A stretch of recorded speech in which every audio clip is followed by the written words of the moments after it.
adik-adik, selamat datang di media pembelajaran fisika bersama Kak Dwi. Kali ini kakak akan membahas tentang gerak lurus, yaitu materi dari kelas 10. Tujuan pembelajaran kali ini yaitu yang pertama, membedakan perbedaan jarak dan perpindahan. Yang kedua, menjelaskan perbedaan kecepatan dan kelajuan. Yang ketiga, menjelaskan tentang percepatan.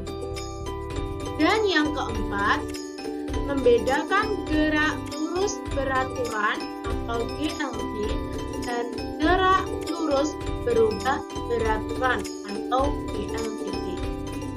Sebelum lebih lanjut, simaklah ilustrasi berikut.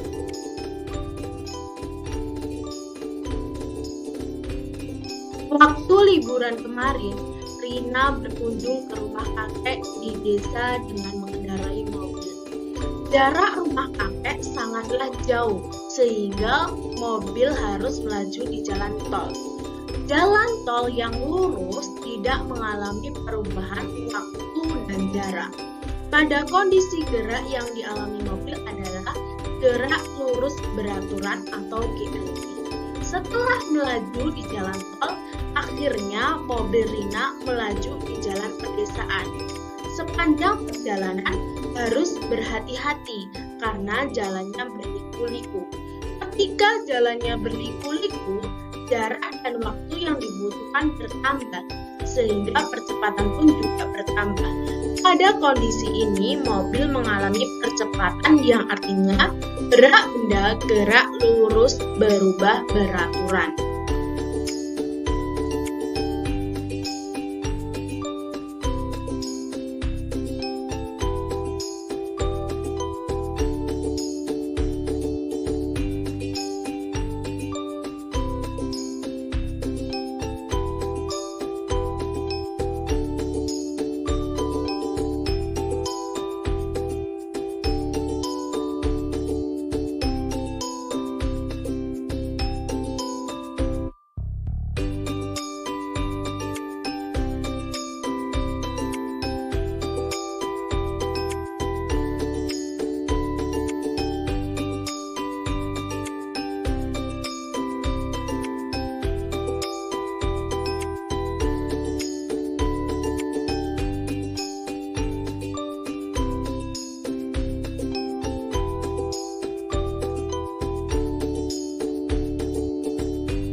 Tahukah adik-adik bahwa kedua mobil tersebut sama-sama melakukan gerak lurus?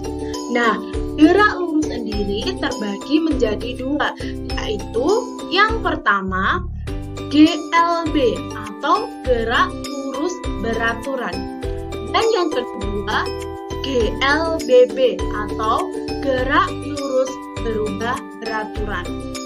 Nah, gerak sendiri itu apa sih?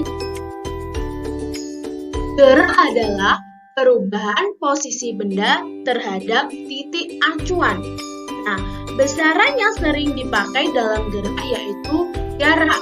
Jarak adalah panjang lintasan yang ditempuh suatu benda. Selain jarak, ada perpindahan. Perpindahan adalah perubahan kedudukan awal dan akhir suatu benda. Untuk lebih paham, perhatikan ilustrasi berikut.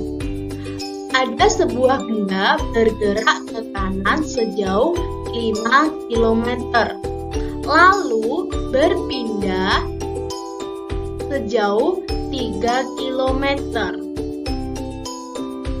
Jadi, jaraknya adalah 5 km ditambah 3 km sama dengan 8 km. Jadi, untuk menentukan jarak, kita tidak menentukan arahnya. Sedangkan perpindahannya yaitu 2 km. Karena setelah berpindah 5 km, kembali lagi sejauh 3 km. Sehingga kedudukan perubahan awal dan akhir yaitu 2 km. Jadi perpindahannya adalah 2 km. Untuk menentukan perpindahan harus menentukan besar dan arahnya.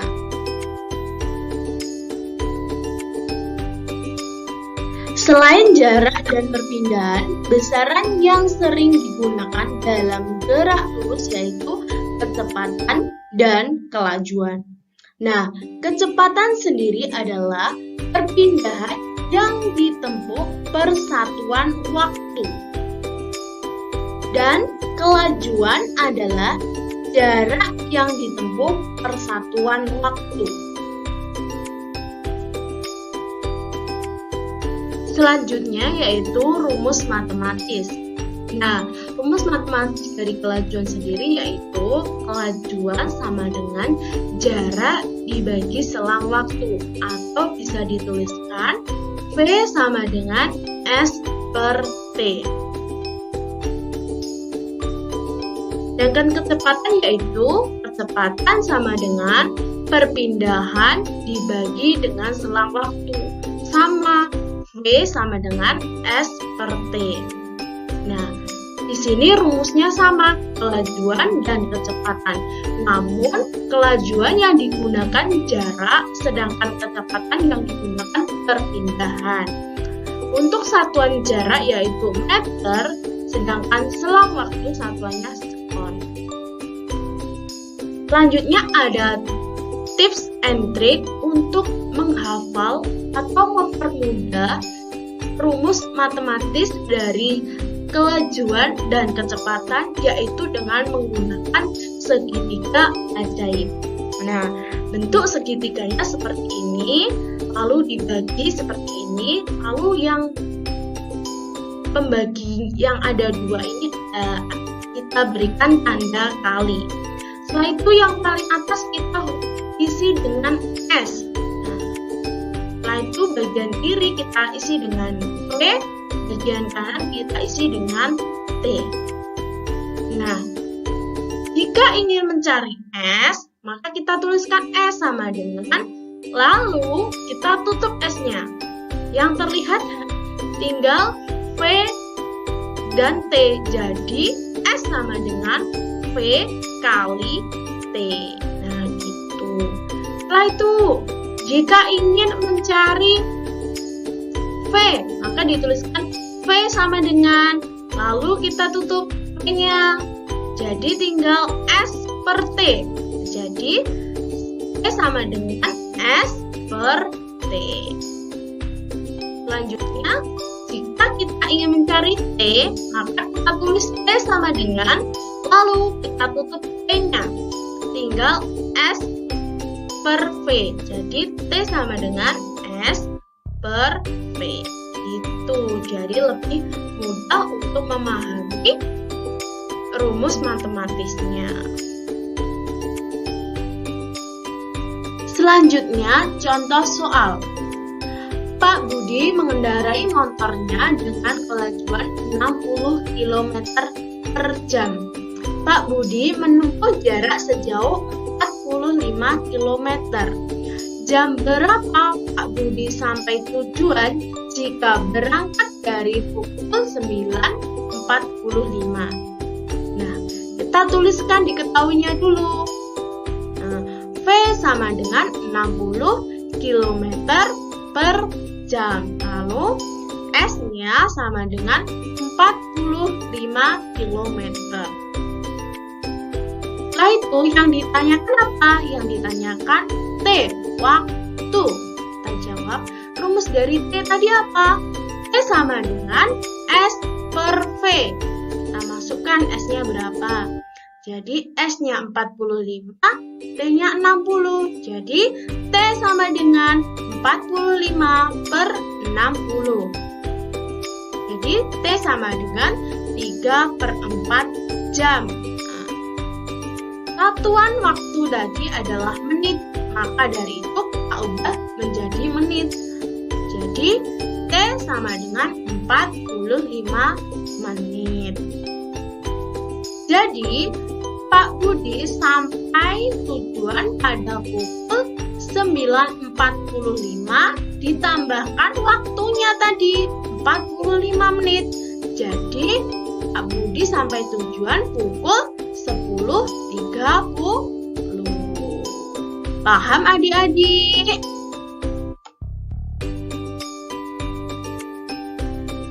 Nah, sekarang percepatan. Nah, percepatan sendiri merupakan perubahan kecepatan dalam satuan waktu.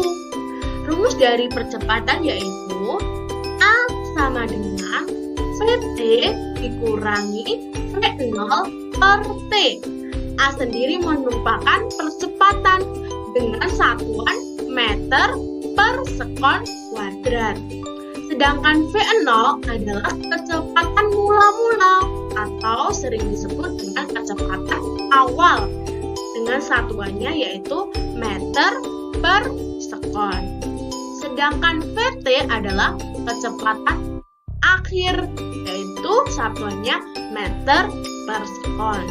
Sedangkan T sendiri adalah waktu, satuannya sekon. Selanjutnya, contoh soal dari percepatan. Sebuah sepeda bergerak lurus beraturan dengan kecepatan awal 25 meter per sekon. Setelah 10 sekon, kecepatannya menjadi 45 meter per sekon. Hitunglah percepatan sepeda. Nah, kita tuliskan diketahuinya dulu. Jadi, V0 sama dengan 25 meter per sekon. Lalu, VT-nya sama dengan 45 meter per sekon. Lalu, T-nya 10 sekon. Ditanyakan percepatan atau A. Kita tulis rumus dari A tadi apa? Jadi A sama dengan VT dikurangi V0 per T. A sama dengan 45 dikurangi 25 per 10. Jadi A sama dengan 20 per 10. Jadi sama dengan A-nya 2 meter per sekon. Jadi, percepatan yang dialami sepeda adalah 2 meter per sekon. Begitu adik-adik, sudah paham kan? Selanjutnya yaitu gerak lurus beraturan atau GLB. Nah, gerak lurus beraturan yaitu gerak benda yang lintasannya lurus dengan kecepatan tetap. Artinya, kecepatan benda dari awal hingga akhir pengamatan selalu tetap atau percepatannya 0. Jadi, V sama dengan konstan dan A-nya sama dengan 0. Nah, contoh gerak lurus beraturan yang kita jumpai dalam kehidupan sehari-hari yaitu kereta api yang melintas di jalur rel yang lurus dan mobil yang melaju di jalan tol dengan kecepatan konstan. Selanjutnya, gerak lurus berubah beraturan atau GLBB. Nah, GLBB sendiri yaitu gerak benda yang lintasannya lurus dengan kecepatan berubah terhadap waktu dan percepatannya tetap. Artinya, gerak ini mengalami perubahan kecepatan secara teratur sehingga menimbulkan percepatan yang tetap atau bisa ditulis V-nya berubah dan A-nya konstan. Nah, contoh dari gerak lurus berubah beraturan yang kita jumpai dalam kehidupan sehari-hari yaitu pesawat lepas landas. Oke adik-adik, itu tadi penjelasan tentang gerak lurus dari kakak. Sudah paham kan adik-adik tentang gerak lurus? Nah, tetap semangat belajar adik-adik. Sampai jumpa di video selanjutnya.